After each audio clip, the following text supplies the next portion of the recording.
Welcome students. आज हम जिस टॉपिक पर बात करेंगे वो है ग्रेट साइंटिस्ट एल्बर्ट आइंस्टीन की।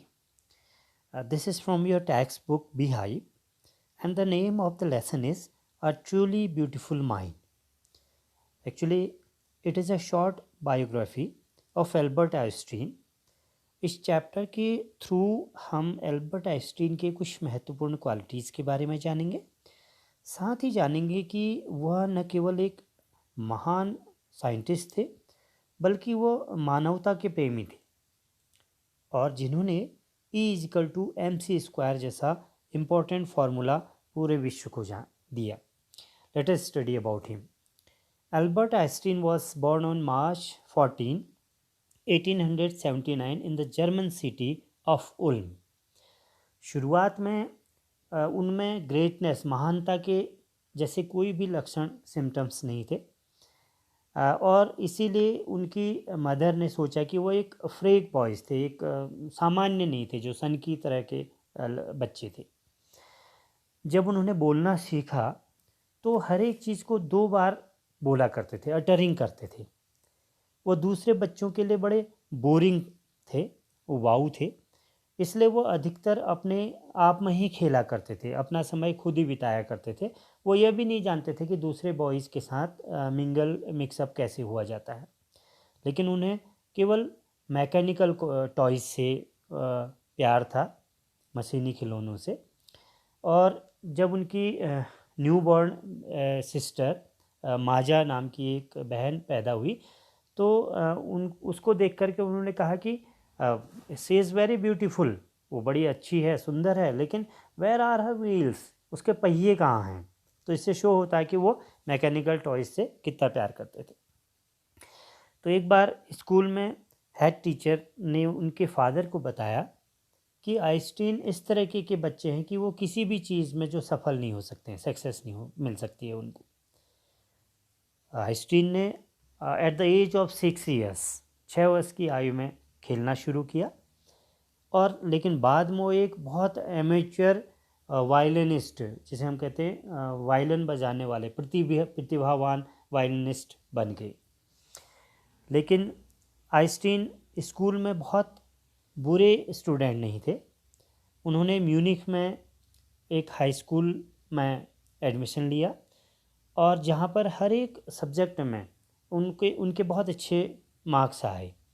लेकिन वह अपने टीचर्स से हमेशा झगड़ते थे, लड़ते थे, क्योंकि उसे जो स्कूल का डिसिप्लिन था, रिस्ट्रिक्टेड बाउंडेड जो वातावरण था, वो पसंद नहीं था। तो इसलिए उन्होंने 15 वर्ष की एज में हमेशा के लिए स्कूल छोड़ दिया। उसके बाद वह स्विट्ज़रलैंड गया क्योंकि उनके फादर उनके पेरेंट्स मिलान चले गए थे। मिलान एक शहर है और उन्हें उनके रिलेटिव्स, रिश्तेदारों के पास छोड़ गए थे और जहां उन्होंने अपनी शिक्षा ग्रहण की, स्विट्ज़रलैंड में अपनी शिक्षा उन्होंने ग्रहण की। इसके बाद आइंस्टीन, जो कि मैथ्स में बहुत टैलेंटेड थे, प्रतिभावान थे, जीनियस थे और फिज़िक्स में भी उनकी काफ़ी रुचि थी, इंटरेस्ट था। उन्होंने ज्यूरिख में यूनिवर्सिटी में पढ़ने का निर्णय किया, डिसाइड किया। इसी बीच उनकी एक क्लासमेट थी मिलेवा मैरिक नाम की, जिन पर उनकी बहुत अच्छी रुचि थी, इंटरेस्ट थी, वो उससे बहुत पसंद करते थे। लेकिन वो भी उन्हीं की तरह एक बहुत क्लेवर, इंटेलिजेंट थी। वो सर्बिया की रहने वाली थी। चूँकि ज्यूरिख का जो यूनिवर्सिटी थी वो यूरोप के कुछ गिने चुने यूनिवर्सिटीज़ में थी जहाँ पर वुमेंस को, महिलाओं को डिग्रियाँ दी जाती थी, वहाँ से वो ले सकती थी। इसलिए उन्हें स्विट्ज़रलैंड आना पड़ा और कुछ समय के बाद इनमें आपस में काफ़ी मेल मिलाप बढ़ने लगा और एक दूसरे के प्रति आकर्षण बढ़ गया। तो 21 ईयर्स की एज में आइंस्टीन को यूनिवर्सिटी की डिग्री मिली।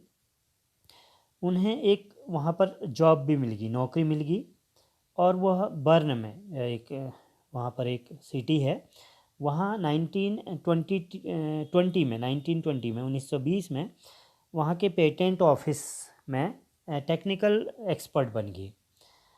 वास्तव में देखा जाए तो वो सीक्रेट तरीके से अपने इस आइडियाज़ को ऑफिस में डेवलप कर रहे थे, विकसित कर रहे थे। उन्होंने अपने डेस्क को जहाँ पर वो बैठते थे उसको थ्योरेटिकल फिज़िक्स का ऑफिस कहा। तो इसी बीच 1905 में कि एक बहुत famous paper, research paper actually, शोध पत्र में आइंस्टीन की स्पेशल थ्योरी ऑफ रिलेटिविटी को छापा था। इसके अनुसार जो टाइम और डिस्टेंस, समय और दूरी कहते थे कि एक दूसरे के पूर्ण नहीं है। उदाहरण के लिए यदि दो बिल्कुल करेक्ट सही घड़ियाँ, पूर्ण रूप से सही घड़ियाँ एक सा समय नहीं दिखाएंगी जब यदि वो एक यात्रा के पश्चात एक साथ इकट्ठी कर दी जाए। तो इसी से जो वर्ल्ड का सबसे फेमस फार्मूला निकाला उन्होंने, E=mc²। तो उससे यह साबित किया कि जो मास और एनर्जी है, आकार और ऊर्जा के बीच के संबंध को इस फार्मूले के द्वारा उन्होंने दर्शाया, E=mc²। तो E यहाँ पर एनर्जी के लिए था और M मास के लिए था और C स्पीड ऑफ लाइट के लिए, यानी C जो जीरो में, वैक्यूम में रोशनी की, लाइट की गति के लिए था, और जो लगभग 3 लाख किलोमीटर प्रति सेकंड है।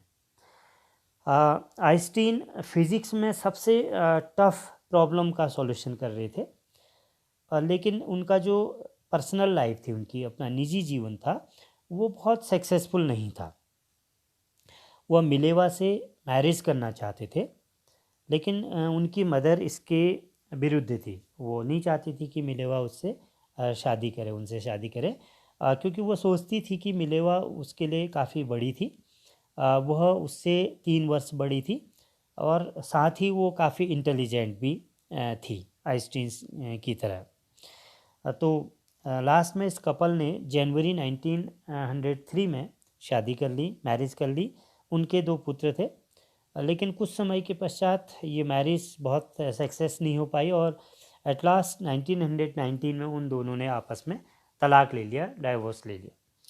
आइंस्टीन ने उसके बाद अपनी जो चचेरी बहन थी, कजिन एल्सा से मैरिज कर ली। इसके पश्चात एक बहुत बड़ा उनके लाइफ में चेंजेज आए, बड़ी प्रसिद्धि उनको मिली। एक्चुअली आइंस्टीन के जो उनका जो नया चैप्टर था, उसने उन्हें पूरे वर्ल्ड वाइड, पूरे विश्व में बहुत फेम दिलाया, बहुत प्रसिद्धि दे दी। 1915 में उन्होंने अपनी जनरल थ्योरी ऑफ रिलेटिविटी छापी। 1919 में जो सोलर एक्लिप्स यानी सूर्य ग्रहण ने इसकी करेक्टनेस को प्रमाणित कर दिया, प्रूफ कर दिया। तो बहुत सारी न्यूज़पेपर्स ने इस कार्य को, उनके इस जो टास्क था उसको एक साइंटिफिक रिवॉल्यूशन कहा, वैज्ञानिक क्रांति कहा, और इसीलिए 1921 में उन्हें नोबेल पुरस्कार मिला। और उसके बाद पूरे वर्ल्ड में वो बड़े फेमस हो गए, सब जगह से उनको ऑनर मिलने लग गया, इनविटेशन मिलने लगे। लेकिन इसके साथ ही जर्मनी में जो नाजी थे, एक नाजी कम्युनिटी थी, वो 1933 में पावर में आई, सत्ता में आई, सरकार में आई। तो आइंस्टीन अमेरिका चले गए। 5 वर्ष पश्चात बर्लिन में नाजियों द्वारा न्यूक्लियर फिशन, नाभिकीय विखंडन की डिस्कवरी की, खोज की गई।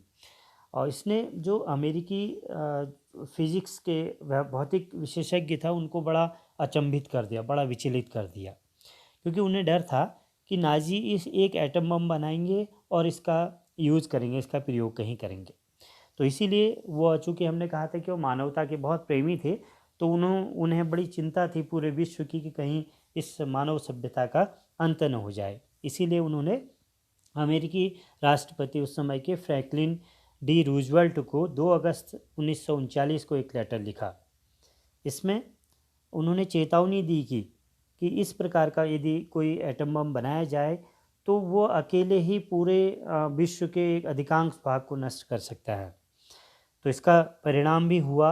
अमेरिकियों ने चुपचाप एक एटम बम बनाया और उन्होंने अगस्त 1945 में हिरोशिमा और नागासाकी, जो जापान के 2 सिटीज़ हैं, वहाँ पर इसको गिराया और जिससे काफ़ी तबाही भी हुई थी।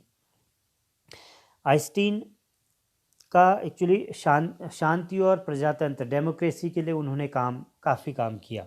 आइंस्टीन जो ये डिस्ट्रक्शन था, विनाश था, इससे बहुत डिस्टर्ब हो गए, बहुत विचलित हो गए। इस बार उन्होंने यूनाइटेड स्टेट यानी संयुक्त राष्ट्र को एक ओपन लेटर लिखा। इसमें उन्होंने संसार की एक सरकार बनाने का सुझाव दिया, एक साझा वर्ल्ड की पूरी एक गवर्नमेंट फॉर्म करने का एक सजेशन दिया, परंतु इसका कोई ऐसा बहुत ज़्यादा प्रभाव नहीं हुआ। और नेक्स्ट डिकेड में, अगले दशक में आइंस्टीन पॉलिटिक्स में उनने एंटर किया, राजनीति में वो प्रविष्ट हुए और जो पूरे विश्व में वेपन्स बन रहे थे, शस्त्र बन रहे थे, उनके जो एकीकरण था, एकत्रीकरण का था, उसको समाप्त करना चाहते थे। वो चाहते थे कि इन वेपन को समाप्त कर दिया जाए। उन्होंने शांति और प्रजातंत्र के लिए, पीस और डेमोक्रेसी के लिए अत्यधिक काम किया। इस प्रकार 1955 में 76 ईयर्स की एज में उनकी मृत्यु हो गई। तो he was celebrated as a visionary and a world citizen. पूरे विश्व में एक अपने दिव्य दर्शन दृष्टा यानी वर्ल्ड वाइज विजन के कारण उनका काफ़ी स्वागत हुआ, उनका मान सम्मान हुआ। तो यह उनकी बायोग्राफी से रिलेटेड कुछ शॉर्ट बायोग्राफी थी, उनसे रिलेटेड कुछ महत्वपूर्ण इन्फॉर्मेशन थी। तो ये लेसन इसी के साथ कंप्लीट हुआ। और इससे रिलेटेड, या चूँकि महत्वपूर्ण लेसन है, इससे रिलेटेड आपके लिए कुछ होम असाइनमेंट दिए गए हैं। यहाँ पर 3 पैसेज दिए हैं जिनके आंसर आपको करने हैं। एक पैसेज मैं आपको समझाता हूँ।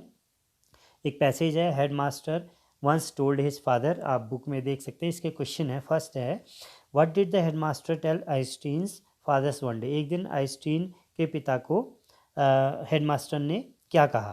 तो क्या कहा आप पढ़ेंगे तो आपको पता लगेगा। आंसर होगा कि one day the head master told Einstein's father that Einstein would not succeed in what ever profession he choose. कुछ भी वो व्यवसाय अपना लें उसमें वो सफल नहीं हो सकते, ऐसा हेड मास्टर ने उनके फादर को कहा। Second question, how did Einstein बिलाई द हेड मास्टर्स प्रिडिक्शन। तो कैसे आइंस्टीन ने उन हेडमास्टर की भविष्यवाणी को, प्रिडिक्शन को झूठा सिद्ध किया। तो कैसे किया आपको पता है। Einstein actually learn how to play the violin at the age of 6 and become a gifted amateur violinist. Thus he belied the headmaster's prediction. तो वो 6 वर्ष की आयु से ही वायलिन बजाना सीख लिया था और बहुत प्रतिभाशाली शौकिया वायलिनिस्ट बन गए और इस प्रकार उन्होंने वायलिनिस्ट बन करके हेडमास्टर की प्रिडिक्शन को झूठा सिद्ध कर दिया। Next question is, what sort of student watch Einstein in high school. High school में किस प्रकार के स्टूडेंट थे। हाई स्कूल में वो बहुत अच्छे, Einstein was a good student in high school. He scored good marks in almost every subject. हर एक सब्जेक्ट में उन्होंने बहुत अच्छे मार्क्स पाए थे। नेक्स्ट क्वेश्चन, वे अपने शिक्षकों से बहस क्यों करने लग जाते थे। Why did he often class with his teachers. क्योंकि वो स्कूल का रेजिमेंटेशन पसंद नहीं था। Einstein hated the schools regimentation, he therefore often classed with his teacher. इसीलिए उनका आपस में टीचर्स के साथ झगड़ा हो जाता था। Last question, which word in the passage means order और discipline taken to an extreme. तो किस शब्द का अर्थ है अति कठोर अनुशासन। तो एक वर्ड आपके लिए यहाँ पर है रेजिमेंटेशन। तो आंसर होगा the word regimentation means order और discipline taken to an extreme. तो इस प्रकार इन क्वेश्चंस को आप करेंगे। ऐसे ही आप 2 और आपके लिए यहाँ पर पैसेज दिए हैं, उनके क्वेश्चन आंसर हैं। आप अपनी नोटबुक में उनको लिखेंगे और फिर आपके लिए कुछ लेसन को और बेहतर तरीके से समझने के लिए क्वेश्चंस दिए हैं, उनके आंसर दिए हैं।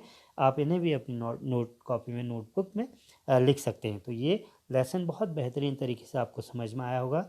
इस वीडियो को आप बार बार देखिए और एक नई वीडियो के साथ हम फिर मिलते हैं दोबारा। तब तक सी यू अगेन। Thank you.